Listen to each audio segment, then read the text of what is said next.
ভারতের রাজধানী দিল্লিতে একটি বহুতল ভবনে ভয়াবহ অগ্নিকাণ্ডে অন্তত ৯ জনের মৃত্যু হয়েছে।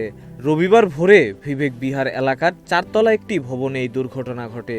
ঘটনাটি ঘটে যখন ভবনের বাসিন্দারা গভীর ঘুমে ছিলেন। স্থানীয়রা জানান, আগুনের ধোঁয়া দেখতে পেয়ে তারা উদ্ধার কাজে এগিয়ে আসেন এবং কয়েকজনকে নিরাপদে বের করা সম্ভব হলেও অনেকেই ভেতরে আটকা পড়েন। দমকল বাহিনী জানায়, ভবনের তৃতীয় তলা থেকে আগুনের সূত্রপাত হয়। পরে দ্রুত আগুন পুরো ভবনে ছড়িয়ে পড়ে। খবর পেয়ে দমকলের 14টি ইঞ্জিন ঘটনাস্থলে পৌঁছে প্রায় 3 ঘন্টার প্রচেষ্টায় সকাল 6টার দিকে আগুন নিয়ন্ত্রণে আনে। প্রাথমিকভাবে ধারণা করা হচ্ছে এসি বিস্ফোরণ থেকেই আগুনের সূত্রপাত হতে পারে, তবে বিষয়টি এখনও তদন্তাধীন।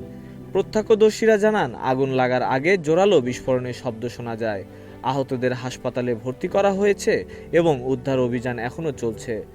প্রশাসন আশঙ্কা করছে মৃতের সংখ্যা আরও বাড়তে পারে। Desk report, news flash 71।